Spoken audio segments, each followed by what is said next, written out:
জাতীয় মানবাধিকার কমিশন ও গুম সংক্রান্ত আইন প্রণয়নের লক্ষ্যে অংশীজন সভা করেছে আইন মন্ত্রণালয়। 17 মে সিডাপ মিলনায়তনে এই সভায় সভাপতিত্ব করেন আইনমন্ত্রী মোহাম্মদ আসাদুজ্জামান। জাতীয় মানবাধিকার কমিশন আইনের খসড়া নিয়ে মতামত তুলে ধরার পাশাপাশি নানা প্রশ্ন করেন অংশীজনরা। এসব প্রশ্নের উত্তর দেন আইনমন্ত্রী। আমি মনে করি আইনের সবচেয়ে স্ট্রং দিক হলো মানবাধিকার কমিশনের রিপোর্টটাকে আমরা অ্যাডমিসিবল এভিডেন্স হিসাবে রিকগনাইজ করতে পারছি, যেটা আগে কখনো ছিল না।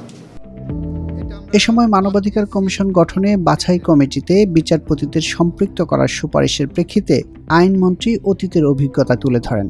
ল কমিশন সৃষ্টির পরে 22টা লয়ের রিকমেন্ডেশন করেছেন মনে হয়, 8টা ল তার থেকে নেওয়া হয়েছে। আমার বিনিময়ে 165 কোটি টাকা খরচ হয়েছে, মোর দ্যান দ্যাট। আর এর চেয়েও বড় ক্ষতি হয়েছে প্রতিষ্ঠানের।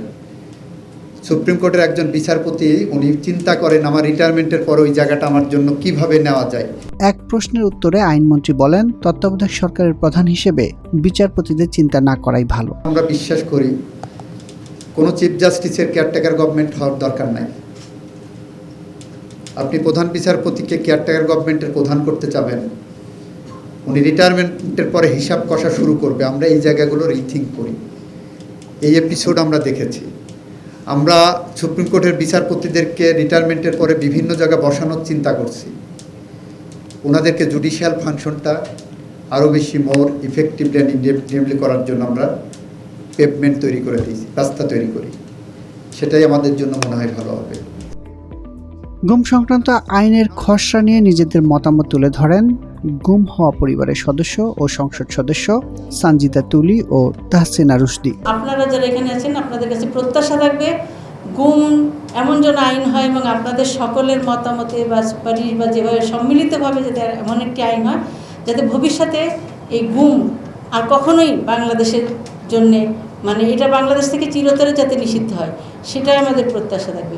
আমাদের এই আইনের মাধ্যমে আসছে যে আমাদের এভিডেন্স এবং সাক্ষী যারা তাদেরকে যথেষ্ট নিরাপত্তা প্রদানের কথা আমরা নিশ্চিত করছি এখানে। তো সেই জায়গা থেকে আমি আরেকটা জিনিস বলতে চাই, আমরা দেখেছি লাস্ট ইনকোয়ারি কমিশনের ইনভেস্টিগেশনে বিজেপির একজন লেফটেন্যান্ট কর্নেলের সাক্ষাৎকার ছিলেন, যিনি হুইসেল ব্লোয়ার হিসেবে অনেক কিছু প্রডিউস করেছিলেন। পরবর্তীতে আমরা দেখেছি তাকে দেশ ছেড়ে পালিয়ে যেতে দেওয়া হয়েছিল। তো সেই জায়গাগুলোতে অ্যাকাউন্টেবিলিটি, সেই জায়গাগুলোতে আমরা আসলে এই ইনস্টিটিউশনাল অ্যাকাউন্টেবিলিটি এইটার জায়গা থেকে আমার মনে হয় এখনকার যেই প্রস্তাবনাগুলো সেগুলো এই যে লুপহোলসগুলো আমাদের যে ফাংশনালিটি ছিল এই লুপহোলসগুলোকে অতিক্রম করে আমরা ইনশাল্লাহ আরও আপনাদের সাথে কথা হবে এবং এগুলোর ভিতর থেকে নিয়ে আমরা যেন পাবলিক কনফিডেন্সটা আবার আমরা এইভাবে ফিরিয়ে আনতে পারি।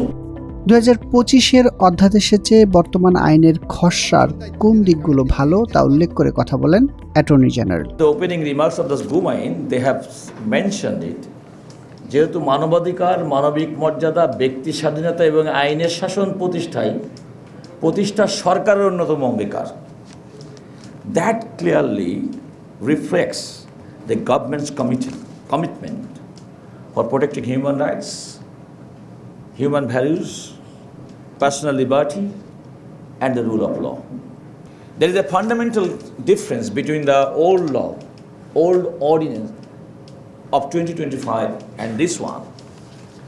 I always prefer this type of legislation. Why?